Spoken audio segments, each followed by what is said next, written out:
Ērikas Siliņas valdība dzīves turpinās. Kā viņi taisās budžetu pieņemt? Vienotības rindās vēl joprojām milzīga arogance, tādu izņirkšanu, tādu smiešanos. Stambulas konvencijas atcelšana tiks novesta līdz galam.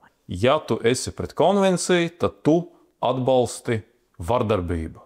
Gan fašisti, gan tur gangsteri, gan maskavieši. Katram tam genderbendram ir savs kaut kāds karoks.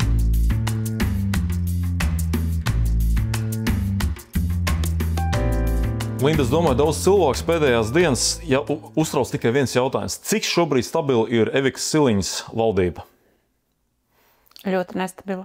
Ļoti nestabila, un faktiski arī darbs Saeimā ir nedaudz dīvains, jo jau otro nedēļu pēc kārtas koalīcijai nav kvoruma, viņa nevar savākt vairāk kā 50 balsis, lai nodrošinātu tos balsojumus, kas viņiem ir nepieciešami. Tas ir saistīts, jo, ka deputāti ir kaut kādos komandējumos, slimo. Jā, iespējams, kāds ir arī slims vai kā, bet tas nav, tā situācija ir absolūti nenormāla. Skaidrs, ka mēs šobrīd opozīcija savās interesēs šo situāciju izmantojam. Mēs izmantojam to tādā ziņā nevis, lai paralizētu Saeimas darbu, bet lai izņemtu no dienas kārtības tos likumprojektus, kurus mēs uzskatām šī brīža esošajā ekonomiskajā situācijā nevajadzētu bīdīt tālāk uz priekšu.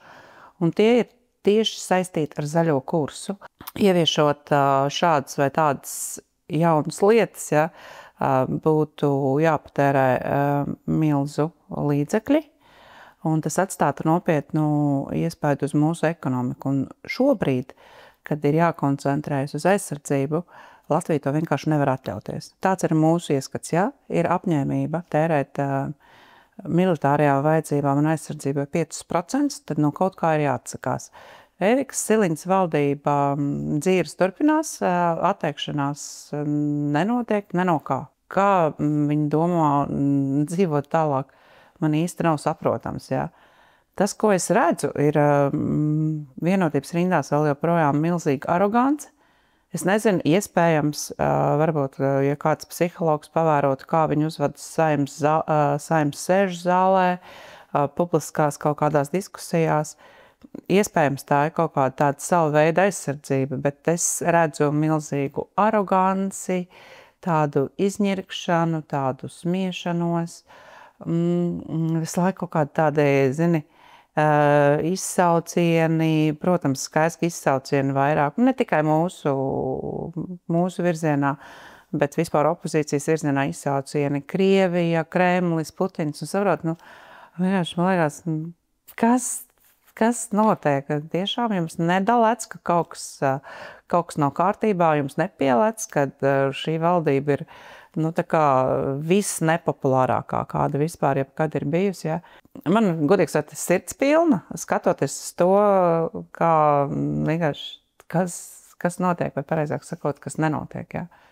Šai valdībai vispār, manuprāt, nevajadzēja būt, un tas, man liekas, ir ļoti labi vērojams tieši pēdējās nedēļas laikā.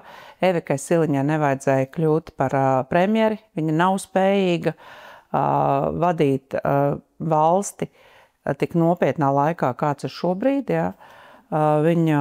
Es piekrītu, viņa var labi izskatīties, labi runāt, sataisīt labus rullīšus, bet valsts vadītājai tomēr ir primārās funkcijas, primārie uzdevumi, pilnīgi kaut kas cits. Bet lietas vienkārši nenotiek. Mums ir tik daudz, kas aizslēdz pašplūsmā. Tieši tās lietas, kas ir Latvijai svarīgas. Nekontrolē tos procesus, un ļoti žēl par to ir. Un, godīgi sakot, es nezinu, kā tas beigsies. Viens gan ir skaidrs, ka valdības krišanai ir jānāk tikai un vienīgi no tiem cilvēkiem, no tiem deputātiem, kas šobrīd atbalsta valdību, un, protams, ka es visvairāk skatos ZZS virzienā. Un tas, protams, ir viņa lēmums, Par to, cik ilgi vilkt vai ilgi nevilkt šādu situāciju. Kāds ir viņa plāns, es nezinu. Es savā ziņā esmu priecīga un diezgan cerīga attiecībā par jautājumu, kā Stambulas konvencijas atcelšana tiks novesta līdz galam. Es gribētu tam ticēt. Kāds ir vēl viņa plāns, man ir grūti atbildēt tev šobrīd uz šo jautājumu. Tas tā par valdības stabilitāti. Nu, Ja, jautājums ar šādu te, kur viņi balansē uz tā naža asmens, kur solis pa labi, solis pa kreisi un nekas, kā viņi taisās budžetu pieņemt, kuru tagad viņiem būs, jo tagad viņš jau stāv pie durvīm? Es nezinu, tas arī ir jautājums. Protams, kad atkal tur slimi veseli deputāti tiks vilkti, jo viņiem ir problēmas ar šo te kvorumu nodrošināšanu, gan jau, kad mēs piedzīvosim kaut ko līdzīgu, kā bija iepriekšējā budžeta pieņemšanā, bet arī jau ko atnesīs uz to budžetu, un kāds viss tas process būs. Bet tas fons viss ir tāds ļoti, ļoti, ļoti bēdīgs, redzot arī, kāda apsaukāšanās notiek viņiem savā starpā, jau, man liekas, visā Latvijā zinām, šie te vārdi ir gan fašisti, gan tur gangsteri, gan maskavieši, gan, kas tik vēl ne tur, tas nav nopietni vienkārši tāds, un tad mēs brīnamies vienkārši, ka cilvēki neizvēlas šeit dzīvot, tas ļoti, ļoti, ļoti, ļoti žēl.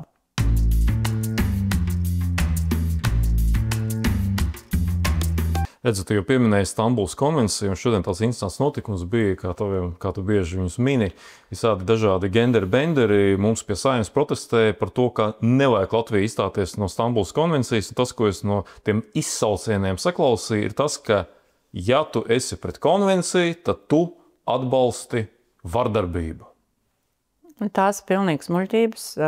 Es esmu cilvēks, kas vardarbību nekad nav atbalstījusi, un arī nekad to neatbalstīšu.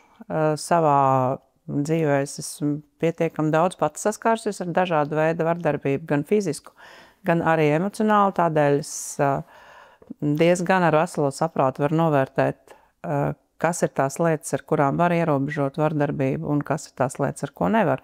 Un tā noteikti nav kaut kāda konvencija vai kaut kas, kas ir uzrakstīts uz papīra.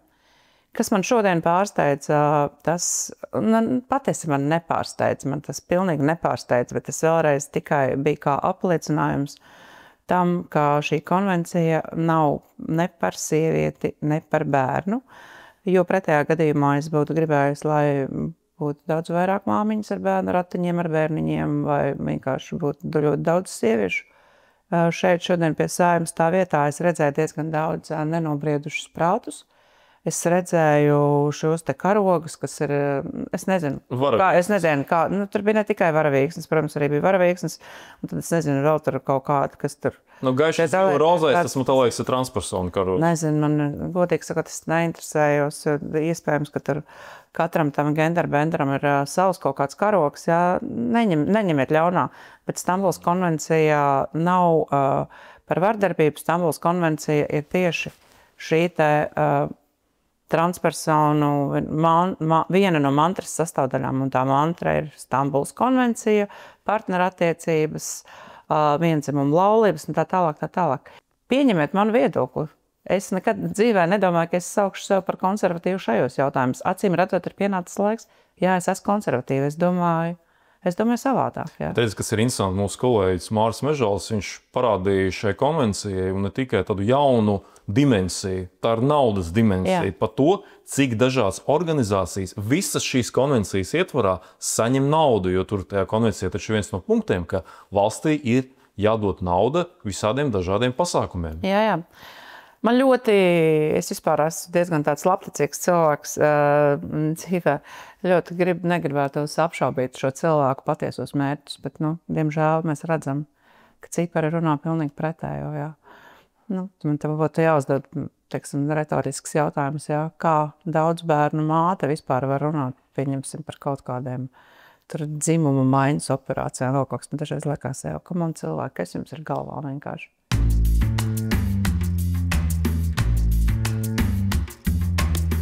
Parunājam nedaudz par to kvorumu, kas šodien bija noraudzis, jo, kā jau tu minēji, viņš tika noraudzis pavisam ļoti konkrētā jautājumā. Tas bija, mums kādreiz bija tāds likums, viņš bija saucies par klimatu. Un viņš tā tika noērēts, noraksts tautas valodā, un tagad viņš sadalījies tādos citos likumos. Viņš tā kā mutēja, kā saka tautā, ja ne pa durvīm, tad pa logu, kad bija piesārņojumu, bija vēl tas skaistais nosaukums likums par ilgspējīgu attīstību.